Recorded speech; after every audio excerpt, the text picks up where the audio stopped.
যেন আমার বাবার হত্যার আমি বিচার পাই। কারা করেছে, কেন করেছে? আপনারা আমরা সবাই ইতিমধ্যে জেনেছি যে আমার বাবার হত্যা হয়েছে।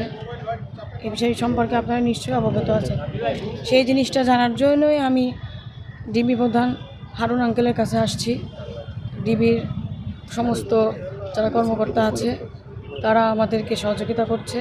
তারা ইতিমধ্যে আপনারা জানেন আসামিও ধরেছে, 2-5 জন আসামি, তার মধ্যে 2 জনকে তারা অ্যারেস্ট করেছে, বাকিদের তারা ধরার প্রচেষ্টা করতেছে। সেই বিষয়ে আমি হারুন আঙ্কেলের কাছে পরামর্শ করতে আসছি এবং হারুন আঙ্কেলের সহযোগিতায়, তাছাড়া তাদের যারা বাকি কর্মকর্তা আছে সবার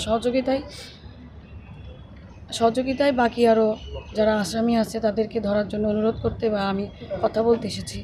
যে মূলত আমি জানতে এসেছি বিষয়। পরবর্তী স্টেপে কি আপনারা কি আমি মামলা করতে এসেছি। হারুন স্যারের সাথে কথা বলেছি। আমার এখানে যে পুলিশ কমিশনার আছে তার সাথে কথা হয়েছে, মাননীয় প্রধানমন্ত্রীর সাথে কথা হয়েছে আমার। সেও আমাকে যথেষ্ট সহযোগিতা করেছে। তার সহযোগিতার মাধ্যমে আজকে আমরা জানতে পেরেছি আমার বাবার কথা। সে আসামিদের ধরার জন্য সে আশ্বস্ত করেছেন সে সর্বোচ্চ চেষ্টা করবেন। পাশাপাশি ডিবি প্রধান হারুন আঙ্কেল সহ ডিবির সকল কর্মকর্তা তারা আমাদেরকে আসলে তাদের নিয়ে আমার বলার কিছু নেই। তারা আমাকে যে পরিমাণ সহযোগিতা করছে আপনারা জানেন। আমার কোনো ভাই নাই, আমরা 2 বোন। আমার বড় বোন ডক্টর, আমি LLB পড়তেছি, আমি 3rd ইয়ারে, আমার ফাইনাল ইয়ার চলে। আমি ইউনিভার্সিটি অফ লন্ডনের আন্ডারে পড়তেছি।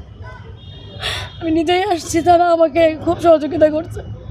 তারা আমাকে খুব আন্তরিকতার সাথে দেখছে বলে আমি খুব তাড়াতাড়ি খুব ইনফরমেশন পেয়ে গেছি।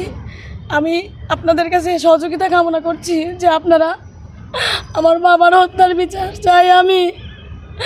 আপনারা এই বিষয়ে আমার সহযোগিতা করবেন, আপনারা নিউজ করবেন, আপনারা জানাবেন, আপনারা সারা বাংলাদেশ সহ সারা ওয়ার্ল্ডের সব জায়গায় আপনারা আলোড়ন সৃষ্টি করে দেন যেন আমার বাবার হত্যার আমি বিচার পাই।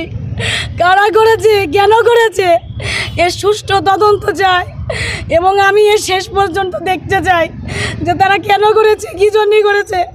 আমি বিচার চাই, আমি দেখতে চাই। তারা যেন আমার সামনে তাদেরকে